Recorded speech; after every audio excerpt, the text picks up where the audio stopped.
you're trying to predict another human being's future, because ultimately we don't care about what they've done. We care about what they're going to do.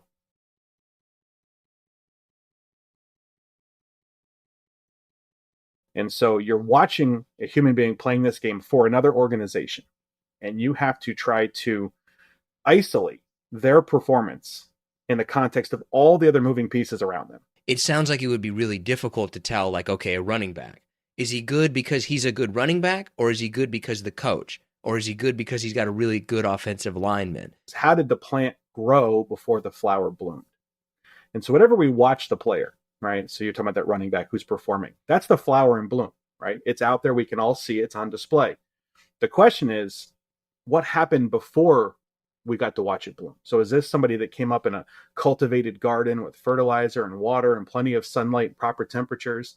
Or is this like something coming up in the cracks of a sidewalk? Why do people get it wrong? Like, why do the scouts get it wrong? It's usually not the athletic ability. What's harder is the piece of taking them to the next world. Going from college to professional is a world jump. And one of my mentors, a guy by the name of Jerry Angelo, he has this line he likes to use. There are athletes playing professional football, and then there are professional football players. And so an athlete playing professional football may make it for a few years, right? And they'll have kind of that flash in the pan, that 2-3 year run where everybody knows their name and all of a sudden no one hears about them anymore.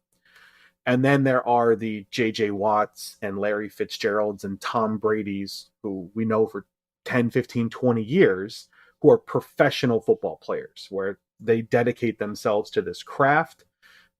They put tools in their belt, they take care of themselves, and distinguishing between those two camps is challenging. And human beings are variable, right? We're not static creatures. So I've seen examples of players who were kicked off their college team because of bad behavior, and college programs who are particularly tolerant of bad behavior. I've seen players get kicked off their college team and then be all pro performers who have 10, 12-year careers because the light kind of clicks and they go, you know what? I got to get out of this childish life that I've been living, and I got to get serious about this. And then I've seen people who were serious college players all of a sudden have a bank account full of money in fun cities and kind of slide off the path, right? And all of a sudden they're more occupied with the glitz and the glamour than they are the profession, and they can figure it out for a few years, but then things catch up to them and they don't make it. So trying to assess how this human being is going to be 3, 4, 5 years down the road, when all we know is what they've done the last 3, 4, 5 years. Oh, by the way, these are ages 19, 20, 21, 22. I mean, how many of us were our best selves at 22 years old? And how much did that predict how we acted at 27, 28? Right? Trying to figure that out is not something I think the human race has figured out, let alone this particular profession. Hardest position to scout, easiest position to scout. Quarterback's the hardest.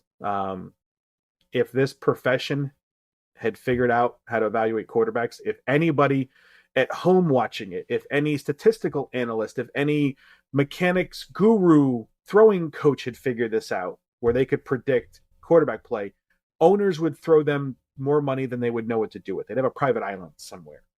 And that doesn't exist. That hasn't happened. So nobody has figured out how to evaluate quarterbacks other than maybe Andy Reid. I will give Andy credit. I do think he's got a better beat on it than most. So it's absolutely the toughest. I've seen seasoned evaluators like the New York Jets a couple years ago. You know, I've got a ton of respect for the general manager. They had the second overall pick. They took a quarterback. It has failed spectacularly. They are on to the next and trying to figure it out on the fly.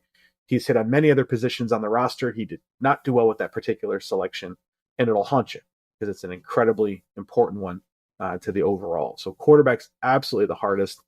I think running back is probably the easiest because the things that we ask a running back to do in Pop Warner Little League football are very comparable to what we're going to ask them to do at the highest level. Like, we run the same plays throughout that. It's not like the running game magically changes. The passing game does, but the running game has a lot of similarities throughout the levels. So they'll do things throughout their time, especially in college when we study them the most. They'll do a lot of things in college. It will see them do 1-to-1, apples to apples at the next level. So it's easier to project that. I think the athletic traits are easier to project.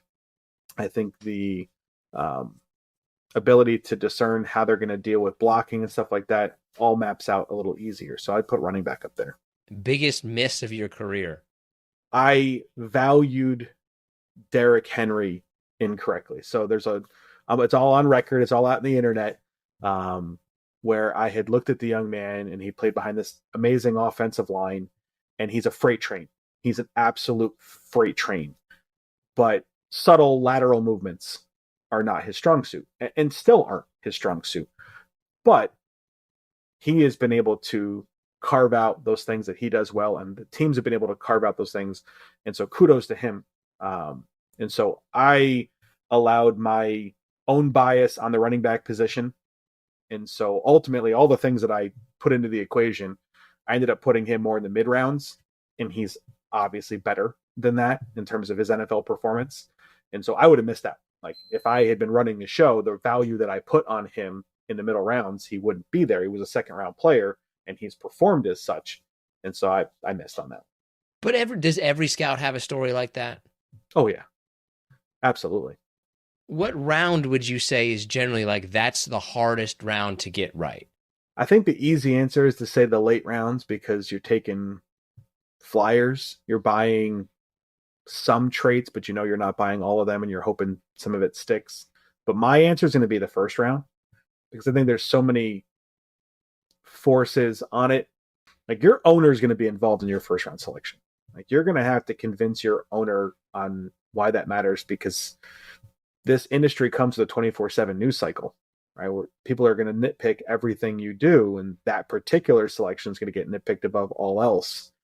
And so you're letting not just how the player performs, but the positional value. Like some positions are just more valuable than others. And so the best player available to you may be a running back, but if you hold a top selection, you should probably be taking a quarterback or a pass rusher or offensive lineman or something like that that are more valuable. So do you take the more valuable position, or do you take the better player, right? How does that work into your team building? Because it's all about resource allocation, right? And then there's the times where you look at it and say, I'm looking at these two players and I think I like one above the other by a little bit, but the player that I like is in a position group where there's 10 other guys that I like a little less, but I still like them, versus the player of the two that I'm looking at that I like a little bit less early on is at a position where after him, I don't know what I'm going to get, if anything. And so now all of a sudden I'm taking a player that maybe I like a little bit less because the market that year isn't giving me other options.